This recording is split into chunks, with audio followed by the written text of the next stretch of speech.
Welcome to the Fitness Plus Technology Podcast for club owners, operators, and fitness professionals. Each week, host Bryan O'Rourke brings you an expert interview with a global influencer at the crossroads of fitness and technology. You gain the insights, tools, and inspiration you need to stay connected to the pulse for what matters most for your business in the age of exponential technologies.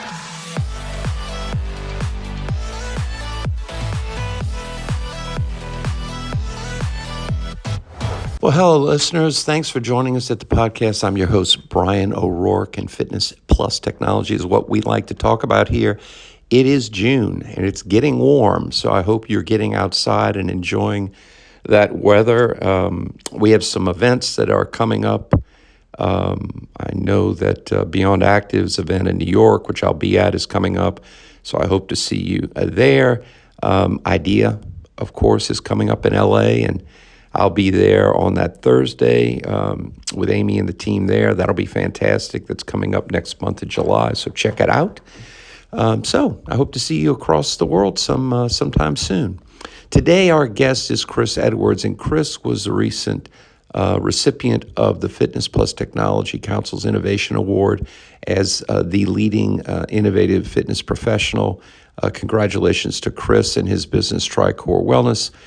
Chris and I are going to talk about a number of interesting subjects. So without further ado, let's bring on the fantastic Chris Edwards.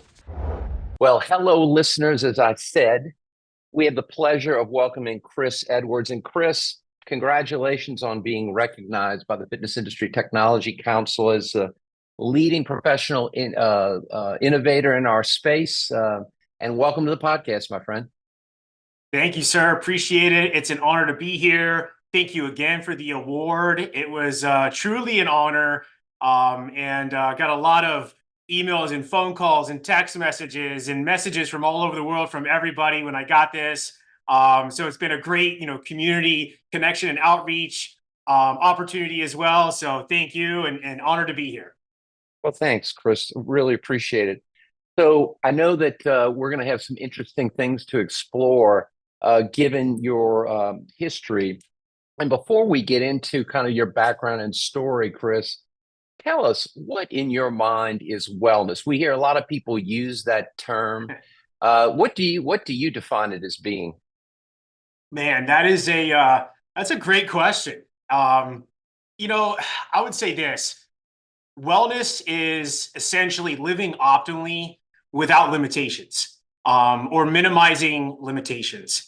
And when we unpack wellness, whether it's for an individual or bringing an opportunity to employees or the community, it's defined differently for everybody based upon their lifestyle, their background, their ethnicity, their religion, all kinds of different components, right? But at the end of the day, it's living optimally is minimizing as many limitations as possible. So, if you're able to optimize someone's gut health so they can, not have any pains in their life and do what they want to do, great. If it's cognitive function, amazing. If it's physical ability and strength, awesome. And yeah, it's living someone's best life without limitations. That's a good answer. I like that, Chris. So what do you see? I mean, we hear a lot about things like sleep. We hear a lot of, obviously, nutrition, obviously exercise, but more and more you're looking at stress management, all these different. What do you see in your view as the key trends in this industry space of wellness right now? That's an exciting piece, I'll tell you that. With looking back at, I've been in this game for 20 years now myself, started early, and in 2004, I've seen the industry evolve over time, tenfold, right? And, when I first got into it, there was a huge, huge push on, strength and performance training and athletic performance and how that was evolving in the early 2000s. Then there was a big push into nutrition. Now, as we're getting into the 2020s, it's metabolic health and longevity. So future trends, obviously, with the combination of technology and AI, I see a lot of metabolic health. I see a lot of longevity, and I see almost like, and I use the analogy a lot of even when, say, Cadillac and shifted in their whole persona and marketing strategy from a luxury brand, now shifting into a lot of more performance-oriented components within their industry sector and stuff too. I see a lot of wellness and performance merging together for metabolic health and longevity. So given these dynamics and everything that's going on that you just mentioned, how are people getting those needs met from a service perspective? I mean, I know your business, and we're going to talk about TriCore in a few minutes here, delivers these services to individuals, to corporations, to different groups. How do you deploy these solutions today? It's meeting the clients where they're at. It's having we call it an integrated coaching model, having an in-person option, a virtual option, an app-based experience, and essentially developing a delivery system, meeting where their needs are. As we all know, there are still people that want an in-person experience for many different reasons, right? Same with the virtual and same with the app-based experience. So providing them options with a service solution is something that I see is much necessary. Yeah, no, I agree with that so much. I'm curious, we didn't bring this up before, but with Ozempic and those inhibitors coming up too, I mean, what do you, because I know, for example, we've seen a couple of bricks and mortar fitness facilities now start to market integrated programming around that. We've read, obviously, you've read about the strength training dynamics and the importance of that. So what do you, when it's coming to medical interventions like this on top of it, what do you see the repercussions of that being? Wow, that's a good question too. Obviously I have a personal and a professional opinion on it. Yeah. In full transparency, when it comes to medical interventions like that, I think it needs to be taken seriously, and I think it needs to be a team approach. It's very rare when you see a singular professional or a singular entity that has all the answers, right? So when we work together, I'll just give us as an example. When we work together with other doctors and clinical practitioners, we try to do it within a team approach, keeping within scope and leaning into the specific specialties that these are areas of expertise, right? Right. So I think, is it opportunity for clients to, have a catalyst of change in their life? I really do. If it's not used properly, then I think obviously it's going to cause some issues and stuff too. But I think if people are staying within their lane and staying within their scope, situations like this could produce positive results. Good. Yeah, I agree with that. One other thing before we get into your story of the company and your finding of it, and I didn't bring this up, I apologize, I didn't bring up these 2 points when we were doing the pre-interview chat, is the aging population. I've been a big believer that the post-50 crowd is really, because of their wealth and health preservation motivations, is really going to be a significant trend when it comes to things like integrated care or primary prevention or other therapeutics and programs to help people live healthier lives as they age. What do you see in the market, and what are your thoughts on the implications of this demographic shift in the United States? I think it's one of the biggest opportunities out there. Yeah, I do too. We have program solutions for senior living facilities and the aging population. It's one of the reasons why we've leaned into metabolic health coaching so much. In the way that I view it too, I would say 10 years ago when we got started at TriCore and we founded in 2014, it was tough. I'm not going to lie, it was tough. The senior population was not fully adept to technology. Now they are. And, by having technology solutions in a business and essentially having certain types of training and education materials ready for the aging population to onboard properly, I think we're going to be set up for success. And it's like, the people in their 60s now, they're going to be 70s, 10 years from now, they're using phones and technology, they're fully adept. So if a business is not adapting to technology and the senior population now, they're going to be left in the dust. Yeah, no, I agree with that wholeheartedly. So tell us the story, Chris. So where did the idea come from, and how did you get started? This has been almost 10 years ago, right? It was 2014 is when we started the company. So it was. I'll kind of go back a little further. I graduated college with a business management degree and a concentration in sports management from Florida Gulf Coast University down here in sunny Fort Myers, Bonita Springs, Florida. And it was 2008 when the market crashed. So, down here, Bonita Springs, Naples, the economy wasn't hit as hard. I took my passion for business and my passion for fitness, got in as a personal trainer. So I started building a great book of business, did very well. And through that time, I just was frustrated. I was frustrated that I was only giving one singular delivery method, which was in-person experience. I was giving one singular element of wellness, which was just fitness. And my clients needed so much more, right? They needed accountability. They needed blood work. They needed physical therapy. They needed some mindset coaching. And so all those pains and those identifications of some of the challenges I had with my original clients is really what made me kind of click through and start developing TriCore Wellness.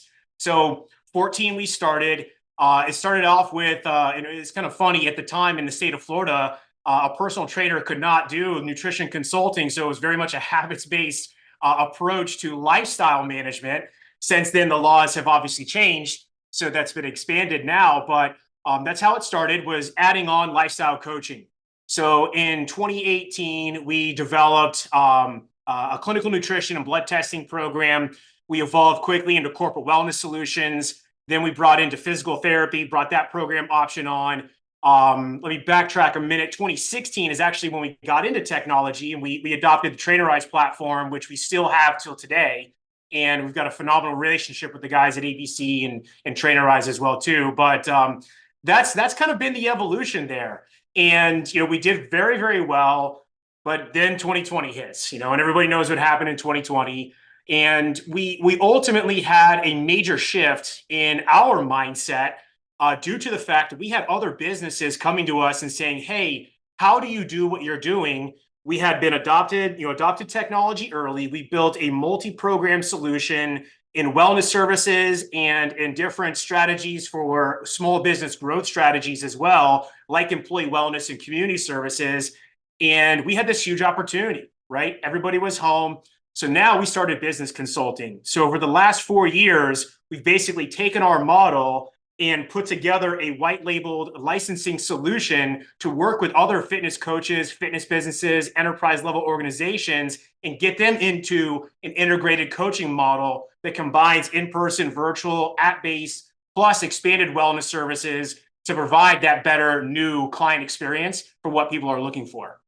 That's interesting. That's great. So that's a great story. So what other aspects of your business are you working on from a strategic perspective, from a, kind of a business growth perspective with regards to your services? So that's a great question. With the employee wellness sector, there's a lot of opportunity, right? Obviously, there's some major players in this industry, but many times small businesses forget that leveraging their current book of business, the business owners that they may be training or servicing, they also have opportunities too, right?